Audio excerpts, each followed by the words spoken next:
and welcome back to another week in the STEAM Lab! Whenever you're learning new things, experimenting, inventing, or anything else one might do in a lab, you need to make sure you have faith. Faith is trusting in what you can't see because of what you can see. And you also have to have something to work with. Today, I asked a few people to let me borrow their glasses for the day. Cheers! Just kidding! Eyeglasses, not water glasses. I see you. Okay, these are reading glasses. They're supposed to help you see things better close up. Let's see.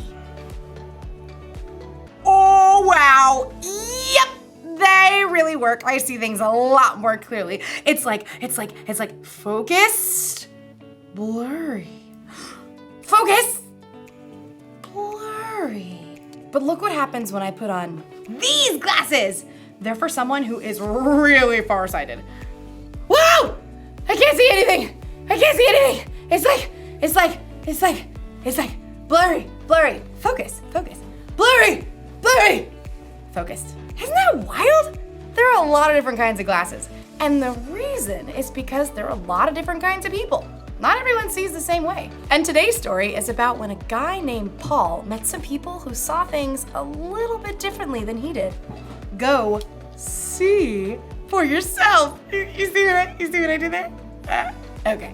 Meanwhile, I've got some more glasses to try on. Whoa.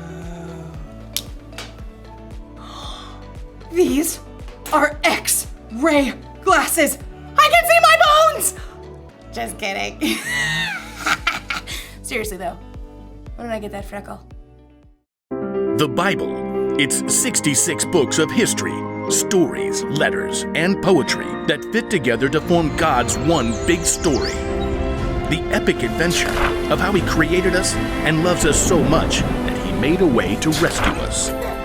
As we travel through the Bible, from Genesis to Revelation, we discover people who met God and found their lives changed forever.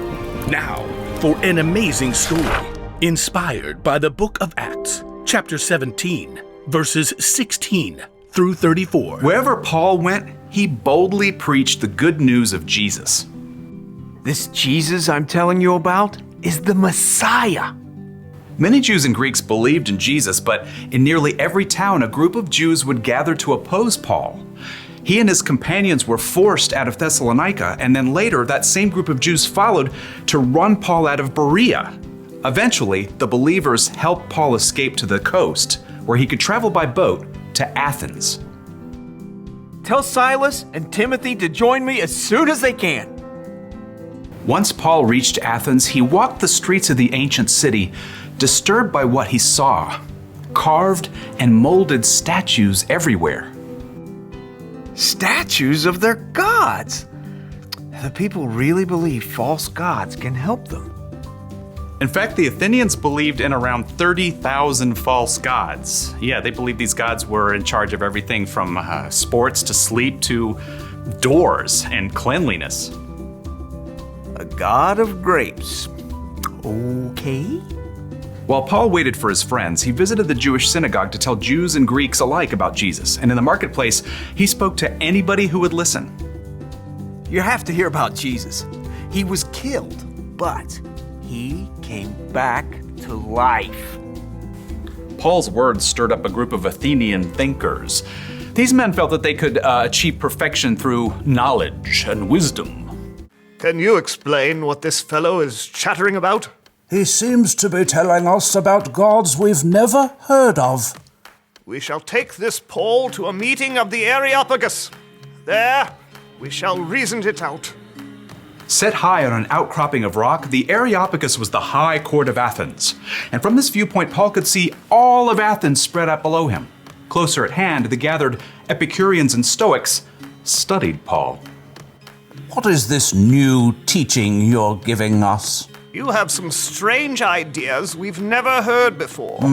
We would like to know what they mean. Paul took a deep breath. These people treated new ideas like playthings, so he wanted to connect the story of Jesus with something they already knew. People of Athens, I see that you are very religious in every way. We are aware of this. Please proceed. Paul recalled a small carved altar he had discovered while exploring the city. As I walked around, I looked carefully at the things you worship. I even found an altar with "To an Unknown God" written on it. Now, I'm going to tell you about this unknown God. Paul explained to them that the true God created the entire world and everything in it. He created each individual person with a purpose and an adventure to live. He did it so that people would seek him and find him, even though he is not far from any of us. Preposterous. Continue. Paul knew that these Athenians might listen to the words of their own writers that might actually reflect something of who God is. In him we live and move and exist. As some of your own poets have also said, we are his children. What an interesting point. Paul told them that people are God's children. God is alive and real, not some carved statue or molded from gold. And now by sending Jesus, God was telling everyone everywhere to turn away from the bad things they've done and to follow him. God has proved this to everyone by raising Jesus from the dead. Preposterous. Fascinating. More like fantasy. Get this joker out of here. No. This is new, fresh. We will hear you speak about this again sometime. A man called Dionysius had been among the crowd at the Areopagus. He hurried to catch up as Paul left. I want to know more about this living God, about Jesus. I can help you, friend. So Paul continued to spread the good news and love of Jesus, and after a short time, Dionysius became a follower of Jesus, as well as a woman named Damaris and several others. I know it's a banana, but it just looks like a blurry yellow blob. Whoa! It's hard to focus when you can't see clearly, but I think it's important to try and see things from another person's point of view, like Paul and the people in Athens. They believed in different gods than Paul. That's why Paul tried to see things how they saw things, so he could tell them about Jesus in a way they'd understand. He told them about the living, one true God who created the whole world and everything in it. And he told them that God proved how powerful he was by bringing a man back from the dead. That man was God's son, Jesus. Many of the people from Athens had never heard of anything like that before. Some thought Paul was kind of crazy, but others wanted to hear more. And Paul was able to help them know Jesus the way he knew Jesus. That's something we can do too! It's the one thing to remember today. You can help others know Jesus.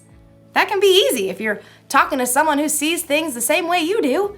But when someone sees things differently, when they believe differently, or when they've had different experiences than you, it helps to try and see things from their point of view. Ah, yes, I see what you're saying now. The best thing to do is to try to keep it real. Be honest about what Jesus has done for you. And it's not just in what you say. You can help people know Jesus by what you do, too. When you treat people with love, respect, and kindness, they can see the love of Jesus through you. Everyone's different, and we all see things just a little bit differently. So I think it makes sense to try to see things the way other people see them. And you don't even have to change your glasses to do it. I'll see you next time. Bye. See you guys later. Oh, hold on. That's a table. All right.